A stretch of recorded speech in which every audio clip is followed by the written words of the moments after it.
14 अगस्त 1947। वह रात जब पाकिस्तान वजूद में आया, मगर लाखों ख्वाब खून में डूब गए। पंजाब के एक छोटे से गांव से शुरू होने वाली यह कहानी है आमिना बीबी और उसकी छोटी बहन जहरा की, जिन्होंने आजादी की खुशी मनाई, मगर मौत के साए ने उनका पीछा किया। एक बूढ़ा बाप हाजी अब्दुल्ला अपनी बेटियों को बचाने के लिए लड़ता है, जबकि गांव का बुजुर्ग बाबा गुलाम हुसैन आजादी की कहानियां सुनाता है। लेकिन जब सिख जत्थे के सरबराह बलविंदर सिंह के हमले होते हैं तो काफिला खून में नहा जाता है। क्या आमिना और जहरा अपनी इज्जत बचा पाएंगी? क्या यह काफिला उम्मीद का है या खून का दरिया? ये एक ऐसी कहानी है जो आपके दिल को छू लेगी, आंसुओं से भर देगी और आजादी की कीमत को हमेशा याद रखने पर मजबूर कर देगी। वीडियो देखें और उस सफर का हिस्सा बने जो तारीख के औराक में हमेशा जिंदा रहेगा। पंजाब के एक छोटे से गांव में, जहां हरे भरे खेतों की लहरें हवा के साथ नृत्य करती थीं और नदी के किनारे बसने वाले लोगों की जिंदगियां सादगी और मेहनत से भरी हुई थीं, आमिना बीबी और उसकी छोटी बहन जहरा की दुनिया एक ख्वाब की तरह थी। आमिना, जो अभी 19 साल की थी, अपने शौहर के साथ शादी के कुछ ही महीने गुजारी थी जब आजादी की खबर आई। उसका शौहर, एक नौजवान किसान, पहले ही हिजरत के काफिले में आगे निकल चुका था, ये वादा करके कि वह पाकिस्तान जाकर उन्हें बुलाएगा। गांव में खुशी का आलम था। लोग रेडियो पर गांधी और जिन्नाह की तकरीरें सुनते और सोचते कि अब उनकी अपनी सरजमीन होगी जहां मुसलमान आजादाना जिंदगी गुजार सकेंगे। हाजी अब्दुल्ला, दोनों बहनों के वालिद, एक बूढ़े मगर मजबूत इरादे वाले आदमी थे जो मस्जिद में नमाज पढ़ाते और लोगों को अल्लाह की रहमत की बातें सुनाते। वह कहते, बेटियों, यह आजादी अल्लाह की देन है, मगर इसे हासिल करने के लिए कुर्बानियां देनी पड़ती हैं। गांव का बुजुर्ग बाबा गुलाम हुसैन, जो रातों को कस्से सुनाता था, अब आजादी की कहानियां सुनाने लगा था। वह बताता कि किस तरह अंग्रेजों की गुलामी से निजात मिल रही है और पाकिस्तान एक जन्नत होगा जहां दूध और शहद की नहरें बहेंगी। आमिना और जहरा, जो हंसती खेलती थीं, गांव की दूसरी लड़कियों के साथ मिलकर काफिले की तैयारी कर रही थीं। वह अपने कपड़े, जेवरात और जरूरी सामान बांध रही थीं, सोचते हुए कि यह सफर एक नई जिंदगी की तरफ है।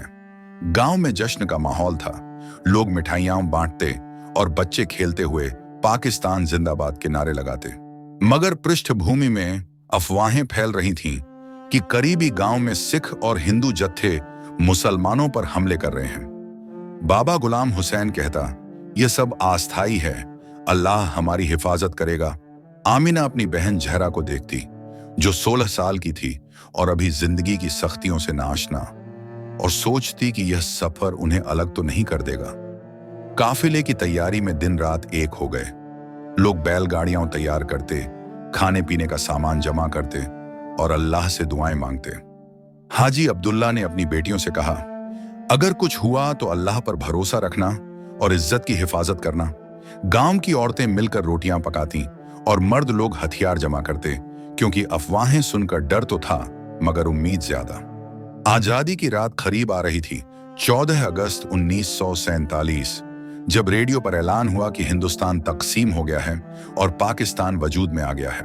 गांव में खुशी की लहर दौड़ गई। लोग एक दूसरे को मुबारकबाद देते और काफिला शुरू करने की तैयारी करते। आमिना ने अपने शौहर की याद में एक खत लिखा जो वह साथ ले जा रही थी, और जहरा ने अपनी पसंदीदा गुड़िया को पैक किया। बाबा गुलाम हुसैन ने सबको इकट्ठा करके कहा, यह आजादी मुसलमानों को कितनी कुर्बानियों के बाद मिली है, याद रखना। मगर वह नहीं जानते थे कि यह खुशी अस्थाई है और मौत का साया करीब है। काफिले ने गांव छोड़ा और लोग पीछे मुड़कर देखते, सोचते कि शायद यह आखिरी नजर हो।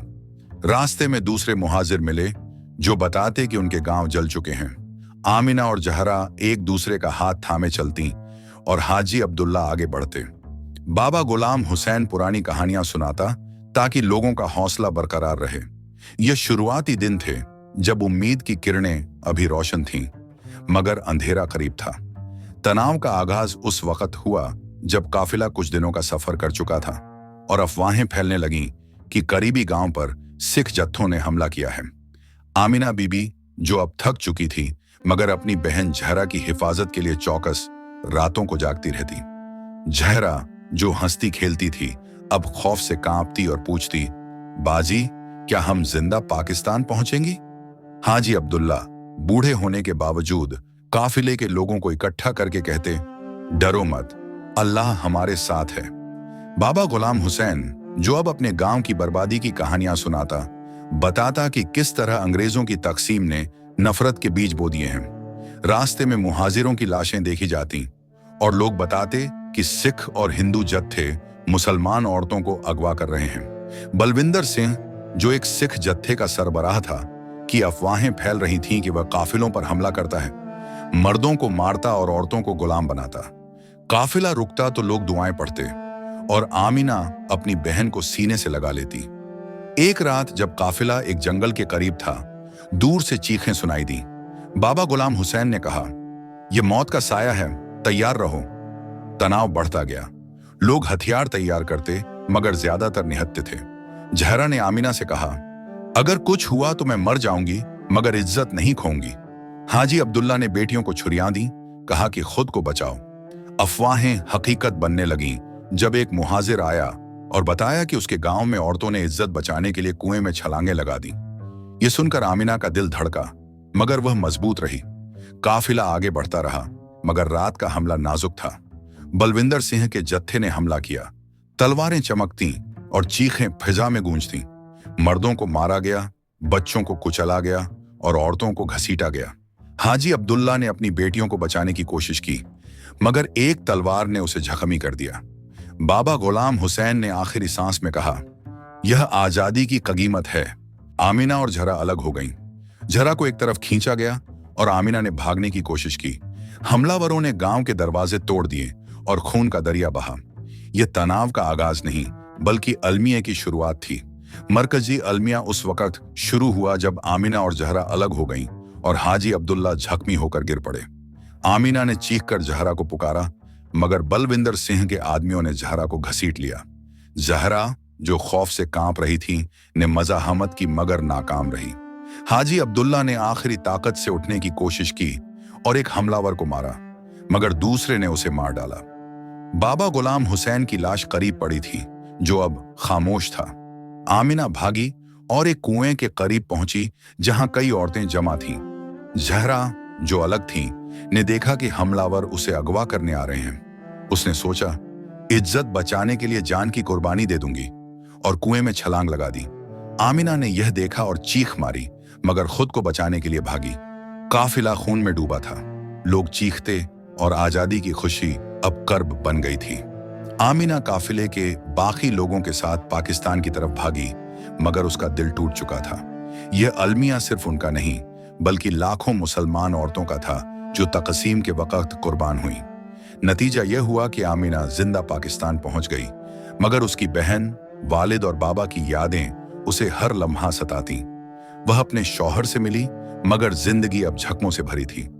पाकिस्तान में नई जिंदगी शुरू की, मगर पीछे छूट जाने वालों की चीखें अभी तक गूंजती थीं।